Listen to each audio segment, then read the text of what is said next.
കൃഷ്ണേന്ദു കേരള രാഷ്ട്രീയത്തിൽ വലിയൊരു കോളിളക്കം സൃഷ്ടിച്ച ഒരു സീനായിരുന്നു നമ്മുടെ കാഫിർ സ്ക്രീൻഷോട്ട് അല്ലേ?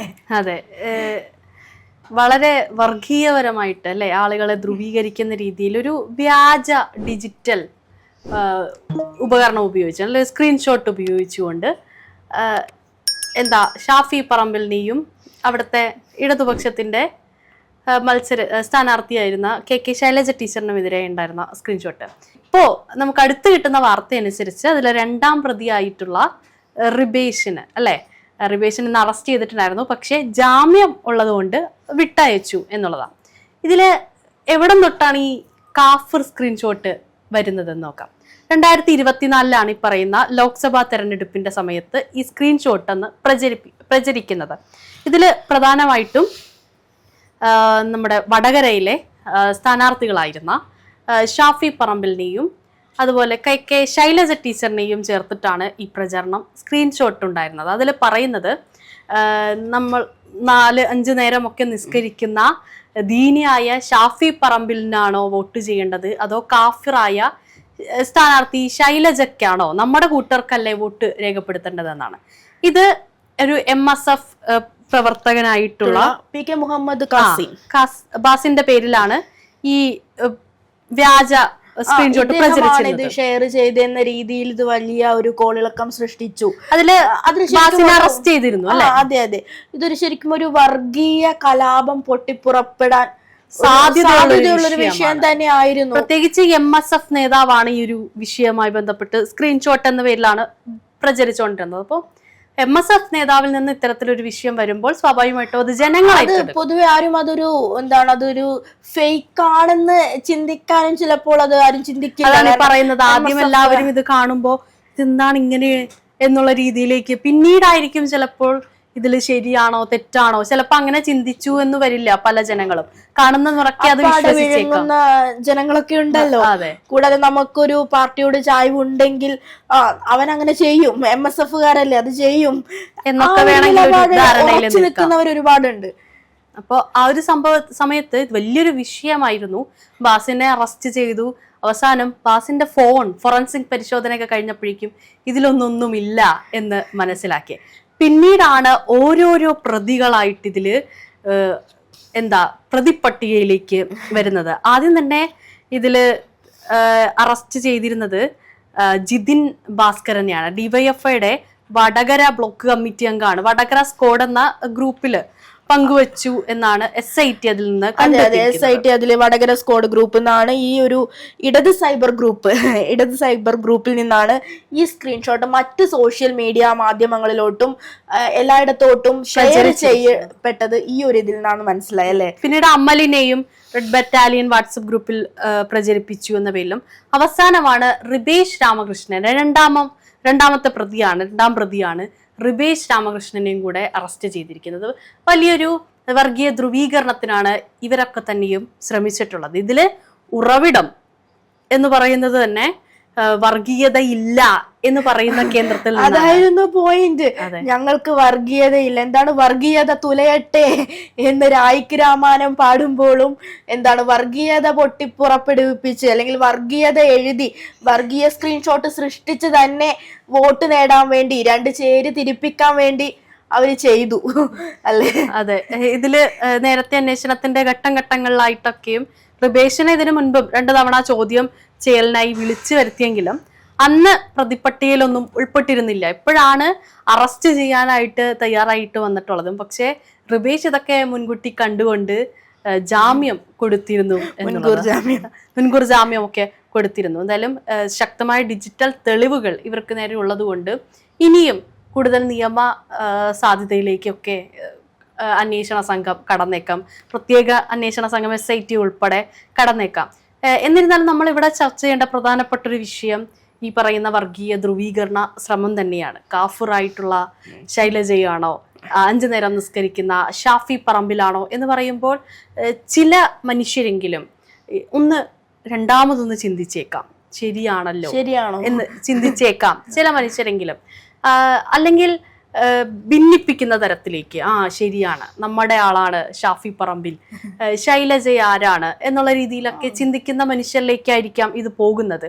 വലിയ രീതിയിലുള്ള ഒരു കലാപത്തിലേക്ക്, വർഗീയ ധ്രുവീകരണത്തിലേക്ക് ഇത് വഴിതിരിക്കും.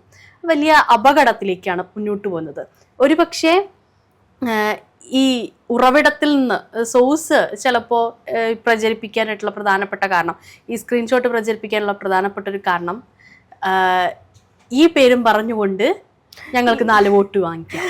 അതെ അതെ. കൂടാതെ ഇത് ഇവരാണ് പ്രചരിപ്പിച്ചത് എന്നും പറഞ്ഞുകൊണ്ട് അവരെ ഒരു വർഗീയവാദിയായി ചിത്രീകരിച്ച് കൂടുതൽ വോട്ട് വാങ്ങാം. അത് എന്ത് വർഗീയവാദ ചിന്ത വളർത്തുന്നവരാണ് ഇവർ, ഇവർക്കാണോ നിങ്ങൾ വോട്ട് കൊടുക്കാൻ പോകുന്നത് എന്നൊരു ചിന്ത അവരിൽ വോട്ടേഴ്സിൽ നിന്ന് അങ്ങനെ ഒരു ചിന്ത വളർത്തിയെടുക്കാൻ കൂടിയായിരിക്കാം ഇങ്ങനെയൊക്കെ ചെയ്തിട്ടുണ്ടാവുക. എന്തായാലും അത് അവർക്ക് തന്നെ തിരിച്ചടി ആയിട്ടുണ്ട്.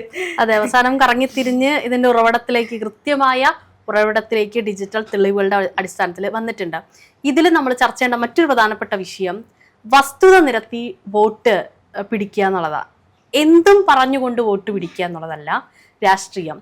പകരം വസ്തുനിഷ്ഠമായ കാര്യങ്ങൾ.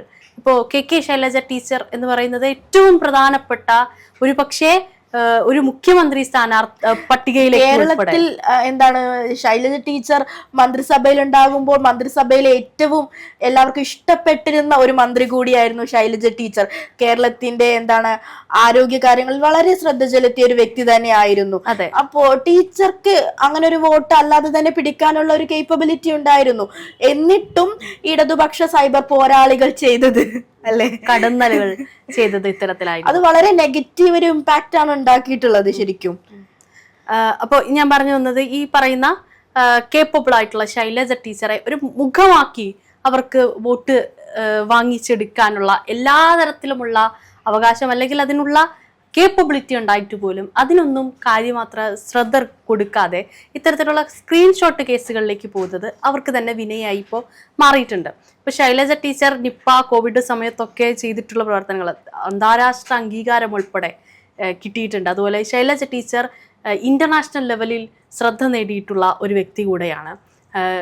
ഈ ഒരു കൊച്ചു സംസ്ഥാനം, കേരളം എന്ന് പറഞ്ഞ കൊച്ചു സംസ്ഥാനം എത്ര ഭംഗിയായിട്ടാണ് കോവിഡിനെ ഉൾപ്പെടെ നമ്മൾ തുരത്തിയിട്ടുള്ളത്, തരണം ചെയ്തിട്ടുള്ളത് നമുക്ക് അന്താരാഷ്ട്ര മീഡിയ ഉൾപ്പെടെ ചർച്ച ചെയ്തതാണ്. അതിൽ കെ ശൈലജ ടീച്ചർ ഒരു ഫേസ് ആയിരുന്നു, നമ്മുടെ കേരളത്തിന്റെ തന്നെ ഒരു ഫേസ് ആയിരുന്നു. ആ വിഷയങ്ങളൊന്നും തന്നെ അത്ര ഗൗരവത്തിൽ ചർച്ച ചെയ്യാതെ വ്യാജ സ്ക്രീൻഷോട്ടുകൾക്ക് പുറകെ പോകുന്നത് രാഷ്ട്രീയ അധപ്പതനമായിട്ട് നമുക്ക് കണക്കാക്കാനായിട്ട് സാധിക്കും. ഇത്തരത്തിൽ പറഞ്ഞാലായിരിക്കും വോട്ട് ലഭിക്കുക എന്നുള്ള വിചാരത്തിന്മേലൊക്കെ ആയിരിക്കും ഇങ്ങനെ വ്യാജ സ്ക്രീൻഷോട്ട് നിർമ്മിക്കാൻ ഇവരെ തയ്യാറെടുപ്പിച്ചിട്ടുണ്ടാവുക. ഇത്തരം ഒരു പ്രവണത തന്നെ അവരുടെ ഉള്ളിലെ വർഗീയ വിഷം പുറത്ത് വന്നത് തന്നെയാണ് അല്ലെ. അങ്ങനെ വർഗീയത കൊണ്ട് അവർ വോട്ട് നേടാൻ ശ്രമിച്ചു എങ്കിൽ അത് അവർക്ക് തന്നെ തിരിച്ചടിയായി. ഇനി എന്താണെങ്കിലും പുതിയ ഗവൺമെന്റ് ഒക്കെ വന്നിട്ടുണ്ട്. ഈ ഒരു വിഷയത്തിൽ തക്കതായിട്ടുള്ള നടപടി ഉണ്ടാകും എന്ന് തന്നെയാണ്. ഇതിലിനി കൂടുതൽ പേരിലേക്ക് ചിലപ്പോൾ അന്വേഷണം നീണ്ടേക്കാം. ഇതിലാരെങ്കിലുമൊക്കെ ഉൾപ്പെട്ടിട്ടുണ്ടോ, ഇത് ജിതിൻ ഭാസ്കരൻ അദ്ദേഹത്തിന്റെ മാസ്റ്റർ പ്ലാൻ ആണോ എന്നുള്ളതൊക്കെ ഇനിയും ചർച്ച ചെയ്യേണ്ട വിഷയങ്ങളാണല്ലേ. തീർച്ചയായും. കൂടാതെ അദ്ദേഹത്തെ അറസ്റ്റ് ചെയ്ത സമയത്തും അതിൽ യാതൊരു കൂസലും ഇല്ലാതെ റിമാൻഡ് ചെയ്യപ്പെട്ടപ്പോഴും യാതൊരു കൂസലില്ലാതെ പാർട്ടി പ്രവർത്തകർ താങ്കൾ ചെയ്തത് ഒരു തെറ്റേ അല്ല എന്ന രീതിയിലായിരുന്നു അഭിവാദ്യം അർപ്പിച്ച് തിരിച്ചു കൊണ്ടുവരികയാണ് ചെയ്തിരുന്നത്. അതായത് താങ്കൾ ചെയ്ത തെറ്റിനെ അവർ തീരെ കൂസുന്നില്ല, എന്തേലും ആവട്ടെ എന്നുള്ള ഒരു മൈൻഡിലാണ് അല്ലേ. അവിടെയാണ് ഏറ്റവും പ്രധാനപ്പെട്ട ഒരു കാര്യം ഇരിക്കുന്നത്. നമ്മൾ പാർട്ടി പ്രവർത്തകർ എന്തെങ്കിലും തെറ്റ് ചെയ്താൽ, കൂടെയുള്ള സഹപ്രവർത്തകർ തെറ്റ് ചെയ്താൽ അത് തെറ്റെന്ന് ചൂണ്ടിക്കാണിക്കാനുള്ള ആർജവം ഇനിയെങ്കിലും രാഷ്ട്രീയ നേതാക്കൾ, അത് തന്നെയാണ് കഴിഞ്ഞ തിരഞ്ഞെടുപ്പ് ഇപ്പൊ പ്രതിഫലിച്ചതല്ലേ. അപ്പോൾ തെറ്റ് എന്ന രീതിയിലേക്ക് അതിനെ മുൻകൂട്ടി കണ്ടുകൊണ്ട്, തെറ്റാണ് എന്ന് പറഞ്ഞുകൊണ്ട് വ്യാജ നിർമ്മിതികൾക്കല്ല ആളുകൾ, പ്രത്യേകിച്ച് വോട്ടർമാർ വോട്ട് കൊടുക്കുക.